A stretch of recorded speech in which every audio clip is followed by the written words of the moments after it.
everyone, and welcome to this revision video on prejudice, stereotypes, and discrimination. This is part of the social influence topic for Stage 2 psychology. Let's get started. So, stereotyping, prejudice, and discrimination often are the root cause of human conflict, which explains how strangers come to feel hatred towards one another to the extent of causing others harm. So this includes things like crime, mass murder, and of course, war. Now, we know that no two people are the same. That's the golden rule of psychology. So differences come about as a result of where we are born, personality, family circumstances, hobbies, interests, and groups we join. So the groups that we belong to help form our identities. So as people develop strong attitudes of their own, they often seek out like-minded peers who share similar attitudes, and any differences between groups of people can be difficult for some people to understand and respect, which in turn may lead to prejudice towards people who are different. So in this video, we're going to go through the differences between stereotyping, prejudice, and discrimination, and also how they all interact. So it would be surprising to have made it through year 12 throughout your schooling and not witness firsthand the effects of stereotyping and prejudice and discrimination in the form of bullying among peers, which is unfortunate. So think about how you can reflect on your own experiences and identify any examples of stereotypes that we often make, especially in a high school setting, with some stereotypes pictured here. So let's go through each of these concepts and actually define what they mean. So stereotyping or stereotypes are a specific belief or assumption about individuals based solely on their membership in a group, regardless of their individual characteristics. So stereotypes become overgeneralized and apply to all members of a group. So for example, someone holding stereotypical attitudes towards older adults may believe that older adults are slow and incompetent. So stereotyping can include categorizing people into groups. So for example, gender, ethnicity, race, physical ability, disability, age, culture, sexuality, social class, occupation, or intelligence. The list goes on. It assumes that all members of a particular group or people are the same. Now, prejudice is the next step.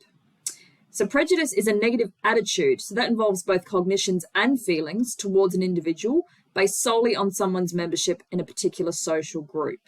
So often stereotyping, what I was just talking about, is the first step in forming a negative attitude, and then that will lead to discrimination. Prejudice is when we have both negative feelings and thoughts. So for example, in high school, some groups may dislike the footy players for no good reason other than they play footy. So they dislike them because they think that they are bullies, for example, without actually having known or talked to any footy players at all.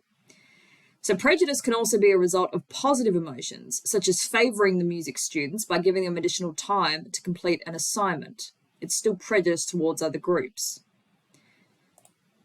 Now, discrimination is the action or the behavior towards an individual because they belong to a particular group. So for example, as a result of holding negative beliefs, so stereotypes, and negative attitudes, prejudice, about a particular group, people may treat the target of prejudice poorly, such as bullying them or deliberately leaving them out of social activities. Here is a really good summary of the difference between the concepts. So a stereotype involves our thoughts, so thoughts about people. It's overgeneralization of beliefs that may lead to prejudice. So for example, AFL Collingwood fans are arrogant and obnoxious. That is a stereotype. Prejudice is the affective feelings about people, both positive and negative, plus the cognitive about the people. So both the affective and the cognitive, or the emotions and the thoughts. So the feelings may influence the treatment of others, leading to discrimination. So an example of prejudice is I hate Collingwood fans. That's the affective or the feelings. They make me angry, affective as well, because they are so arrogant and obnoxious, which is the thought, the cognition. And again, this can lead to the third concept, which is discrimination, which is the behavior, positive or negative, in terms of treatment of others. So holding stereotypes and harboring prejudice may lead to excluding, avoiding, and a biased treatment of group members. So for example, I would never hire nor become friends with a person if I knew he or she were a Collingwood fan.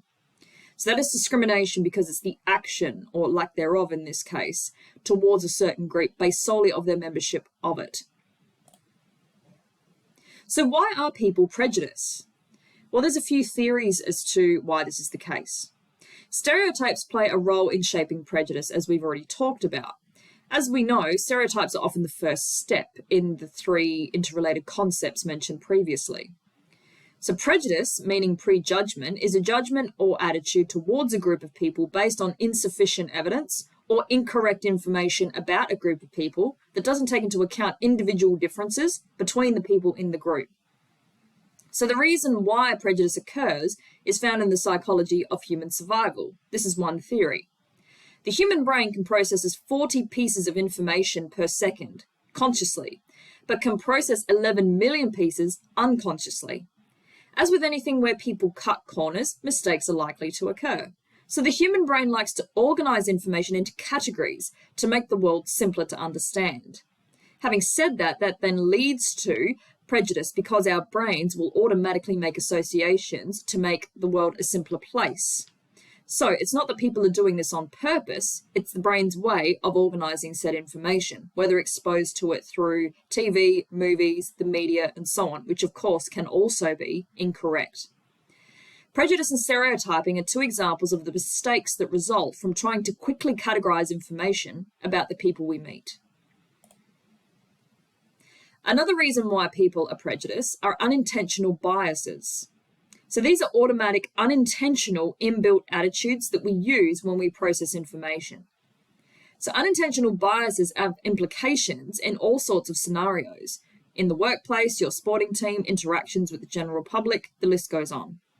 An example of this is if an elderly person came through your checkout at the supermarket.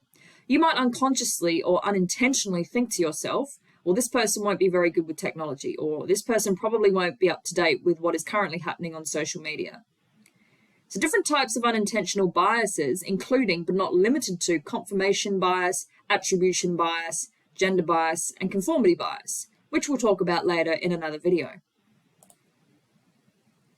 Another reason why people are prejudiced is exposure. We've discussed direct and indirect experiences before, and it's very relevant to this as well. So as discussed in the section on the formation of attitudes, prejudice, which is a type of attitude which can be formed through direct and indirect experiences. So if you walk to school each day past a group of homeless people who ask you each and every day for some money, this exposure through direct experience is likely to help you to develop a stereotype and therefore prejudice about homeless people because of that direct experience. Exposure to stereotypes through indirect experience, such as a friend telling you about their experiences or seeing regular news articles on TV or comments on social media, can also explain why prejudices form. So people tend to conform to the social norms that they are exposed to in their everyday lives. So if your family and friends develop a prejudice towards a group of people, there is a high likelihood you too will develop this same prejudice, until such time that you have your own direct experience and are able to reassess your own attitude. This is very much linked to this reason as to why people are prejudiced through learning, in particular observational learning. We go through this form of learning in our next topic, but it's very relevant to this concept of social influence. So children are not born with prejudiced attitudes or with stereotypes. Children learn prejudiced attitudes and beliefs from the people around them. This can include their parents, older siblings, teachers, friends, the media, and the myriad of social media that they are exposed to each day.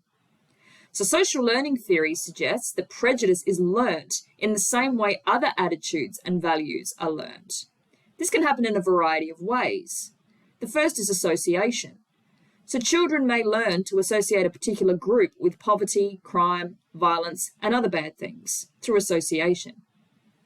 They may get reinforcement for telling derogatory, ethnic, sexist, or homophobic jokes, so others might laugh along or think that they're cool or trendy.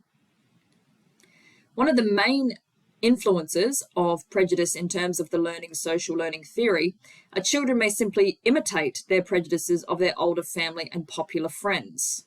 So through the arm theory of observational learning, they pay attention, they retain the information, they reproduce the behavior, and then have positive reinforcement, which causes them to be motivated to do the behavior again.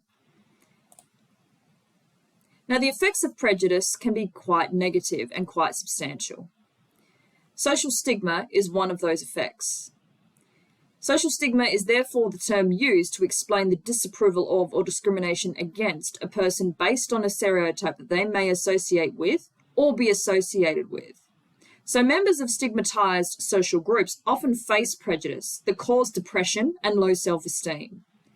Continual insults, denial of equality, exposure to violence, discrimination, and many, many more can threaten your social identity and be very psychologically harmful. Studies have shown that by 10 years of age, most children are aware of cultural stereotypes of different groups in society. And children who are members of stigmatized groups are aware of cultural types at an even younger age. Another effect is the internalization of others' evaluations. So internalized stigma refers to the process in which a person cognitively or emotionally absorbs negative messages or stereotypes that they have heard about and comes to believe them and apply them to themselves. So those who are stereotyped often start to act in ways that their stigmatizers expect of them. So it's not only changes their behavior, but it also shapes their emotions and their beliefs. This can lead to a self-fulfilling prophecy. So you may not have ever thought that you would shoplift, but if you are labeled, stereotyped, bullied, and discriminated along with members of your social group, you may eventually change your behavior so that it's in keeping with the stigma you now associate with. Another effect is something called stereotype threat. This is often referred to as the Pygmalion effect. So stereotype threat is a situation in which people are or feel themselves to be at risk of conforming to stereotypes about their social group. If negative stereotypes are present regarding a specific group, the group members are likely to become anxious about their performance, which may hinder their ability to perform to their full potential. So repeated experiences of stereotype threat can lead to a cycle of reduced confidence, poorer performance, and loss of interest in achievement. So stereotype threat has been argued to show a reduction in the performance of individuals who belong to negatively stereotyped groups. Groups can include people from low socioeconomic backgrounds, different racial backgrounds, gender, and disability. The Pygmalion effect shows how expectations can modify behavior. So if positive expectations are set, positive outcomes are more likely, whereas if negative expectations are set, negative outcomes are more likely. This is particularly relevant to students and teachers in the classroom. Okay, I hope you found that video useful. As always, if you've got any questions, let me know. Otherwise, happy revising.